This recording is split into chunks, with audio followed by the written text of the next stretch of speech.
Hello students, आज हम करने जा रहे हैं 9th क्लास की poem the lake of isle of Innisfree. Writer हैं William Butler Yeats. William Butler Yeats एक 20th सेंचुरी के राइटर हैं और उन्होंने 1923 में लिटरेचर में नोबेल प्राइज़ भी जीता है। जो हमारी पोएम का टाइटल है वो क्या एक्सप्रेस करता है कि पोएट की जो डिज़ायर है, इच्छा है अपने आइलैंड को वापस जाने की, और वहाँ वो जो आइलैंड है वो बहुत ही शांतिपूर्ण है और वहाँ हमारे राइटर एक बहुत ही अच्छी खुशी और शांति वाली ज़िंदगी जीना चाहते हैं।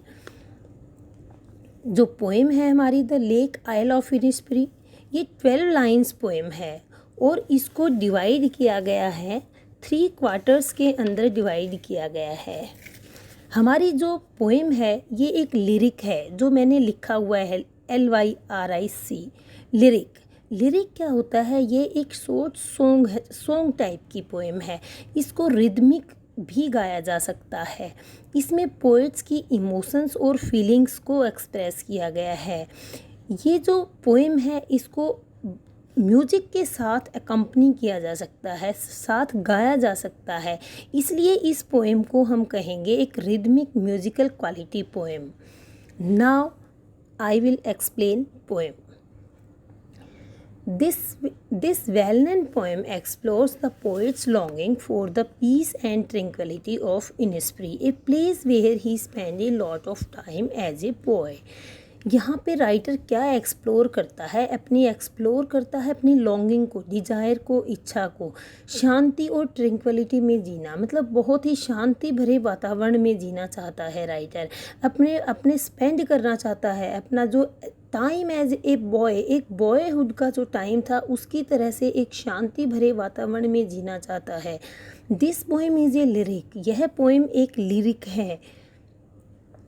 I will arise and go now, and go to Innisfree, and a small cabin built there, of clay and polished maids. I will arise and go now. मैं खड़ा होऊंगा और मैं कहाँ जाऊंगा? एक छोटे से टापू के ऊपर जाऊंगा, और उस टापू का क्या नाम है? इनिसफ्री नाम है। उस आइलैंड का नाम इनिसफ्री है और वहाँ पर जाकर मैं एक स्मॉल केबिन बनाऊंगा। और वो केबिन किससे बनाऊंगा? ऑफ क्ले, मिट्टी से, बहुत ही चिकनी मिट्टी से, एंड वेटल्स मेड, और वेटल्स से बनाऊंगा, टेढ़ी मेढ़ी टहनियों से मैं बनाऊंगा। 9 bean rows will I have there, वहाँ पे मैं 9 पंक्तियाँ उगाऊंगा, 9 रोज़ उगाऊंगा। किसकी? सेम की फलियों की 9 रोज़ उगाऊंगा। और a hive for the honey bee, और वहाँ एक मधुमक्खियों का छत्ता होगा। और वहाँ पे क्या करेंगे writer? And leave alone in the be loud glad, और बहुत ही ग्लैड, खुशी के साथ अकेले रहेंगे। बी लाउड, मधुमक्खियों की आवाज़ होगी, बहुत ही मधुर, वो एक संगीत की तरह से होगा और राइटर वहाँ अकेले रहेंगे। And I shall have some peace there, और मेरे लिए वहाँ बहुत ही शांति भरा वातावरण होगा। फॉर पीस कम्स फ्रॉम, और पीस कहाँ से आएगी? Dropping, slow dropping from the wheels of the morning, और सुबह की जो मॉर्निंग है राइटर उसको कहता है कि वहाँ से जो ड्रॉपिंग होगी, सुबह की जो बूंदें हैं, जो बूंदों का आंचल है, जैसे बूंदें टपकती हैं, और वो शांति का प्रतीक कह रहा है राइटर यहाँ पे। To where the cricket sings, और जहाँ पे झिंगूर जो है, झिंगूर जो है वो गाना गाएंगे। There mid nights all A glimmer, और जहाँ पे जो मिड नाइट है वो एक चमकदार रात होगी, तारों भरी रात होगी। And Noon A purple glow, और जो नून है, दोपहर का जो समय है, वो एक चमकती हुई किरणों, सूर्य की बैंगनी किरणों, पर्पल कलर, बैंगनी किरणों की तरह से प्रकाश फैलाएंगी वो किरणें।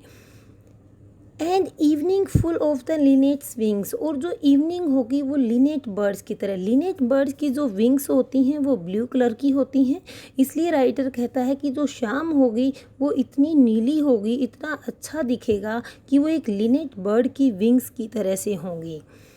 I will arise and go now, मैं अभी खड़ा हो जाऊंगा और मैं वहाँ पे जाऊंगा। For always night and day, हमेशा दिन और रात के लिए, मीन्स हमेशा के लिए मैं राइटर वहाँ जाना चाहता है। I hear the lake water lapping with low sounds by the shore. I hear the lake water. और मैं क्या सुनता हूँ वहाँ पे कि जो लेक वाटर है, पानी है, वो लैपिंग कर रहा है किससे, शोर से, किनारे से, और वो जो मधुर ध्वनि सुनाई दे रही है राइटर को, उसका राइटर इंजॉय करता है. While I stand on the roadway और ऑन द पेवमेंट ग्रे, जब मैं रोड साइड में खड़ा होता हूँ या जब मैं पेवमेंट पे खड़ा होता हूँ, फुटपाथ पे खड़ा होता हूँ, और I hear it in the deep heart's core, और मैं मेरे दिल से जब इस आवाज़ को मैं सुनता हूँ तो मैं बहुत ही आनंद से मेरा दिल भर जाता है, मैं बहुत ही खुश हो जाता हूँ.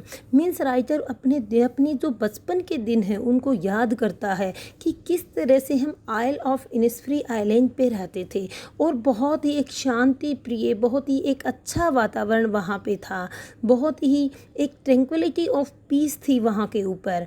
अब मैं आपको बताना चाहूँगी, मैंने ऊपर वाली लाइन में को अंडरलाइन करके I will arise and go now को अंडरलाइन किया हुआ है, और वहाँ लिखा है मैंने रिफ्रेन, और एक नीचे मैंने लाइन लिखी हुई है, लाइन सेम लाइन है, I will arise and go now, उसको भी मैंने अंडरलाइन किया है.